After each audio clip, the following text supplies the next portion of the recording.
top of mind things right now that are running through your head before we go into this deep conversation that I don't think anyone's ready for? Hopetagonist, does that ring? How's it sound? Just tell me top of mind. You have lemons, t-shirts, hats. What else is going through your mind, especially around like equity work or anything that's on your mind? I'm curious.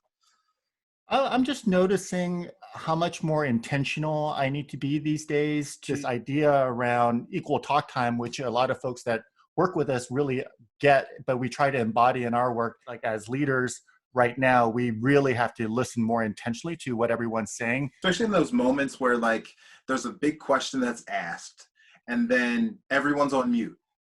Right. And there's that moment of panic of like, who's going to speak up first? And then you hear the comment, like everyone's leaning into it differently. I go to the barbershop, there's usually like a list of like top 5 things we talk about in the barbershop, like top 5 best rappers or top 5 basketball players. But what is like your top 5 around remote work that you're noticing right now? I don't take for granted that we'll be on the same floor or in the building, or I'll run into them someday. To me, the boxes, there's no hierarchy. We see equal sizes. So I, for one, pay a lot of attention when a question is asked, and then the first thing people do.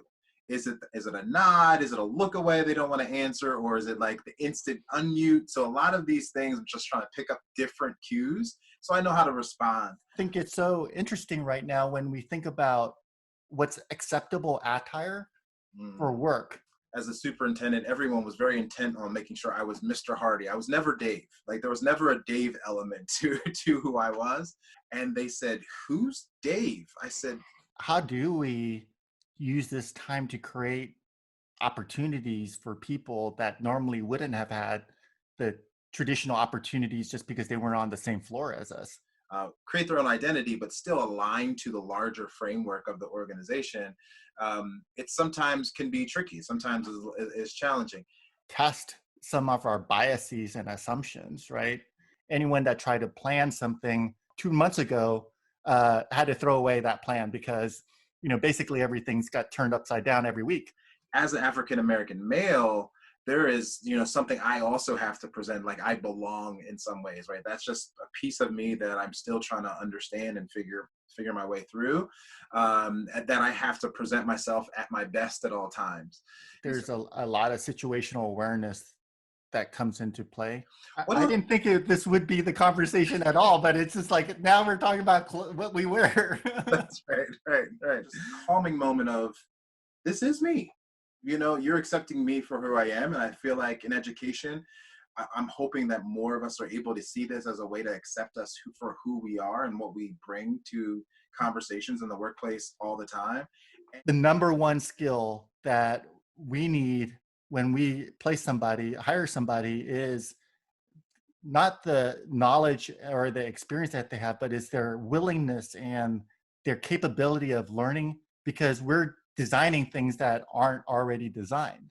Banks are open we're open for a while from 10 to 3 p.m., 10 a.m. to 3 p.m. And he raises this idea of who can bank between 10 and 3 p.m. The unemployed. They don't. I think we need to solve this engagement problem, because right now it doesn't matter how flexible it is if it's not engaging. What would happen if there was no college?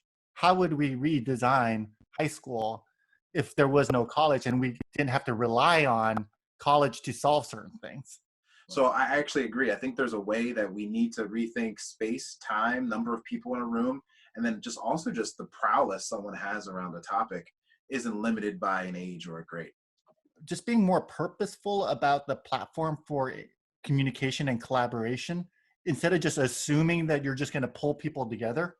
I knew I hated leaving my building more than anything else. I Yeah. wanted to be in their space. I wanted to be in my space with my kids and my teachers every single day. So the fact that I was going to be pulled from that was challenging enough, let alone not knowing what I was walking into. I think there's going to be a mindset around just a little bit more grace and a little bit more understanding of people in those moments where we could be very quick to judge or push people to a bucket, or hoping, maybe I'm more hopeful, back to Hopetagonist. All right, Anthony, you ready for the big final question? No, but let's go for it. A lot of folks talked about equity and didn't know how to act on it. And for a lot of reasons, because you have a mental model of what organizations are based on the conditions that you're in. And so you didn't know how to wiggle out of that. Be more intentional about who can be around the table for important conversations, and be inclusive. And I relate this to an analogy I used on one of the webinars I held a couple weeks ago, where you have a cactus in one hand and a rose bush in another. And the cactus needs a whole bunch of sunlight and a little bit of water, where the rose bush needs a little less sunlight and a whole bunch of water. But in education and sometimes in life, we tend to just get the same amount of water and the same amount of sunlight to both very different plants. And for that reason, they grow differently. And if we were to do that, the same amount of water and sunlight to the same, to those two different plants, one's going to flourish and the other one's not. And I think that's the same with us as people.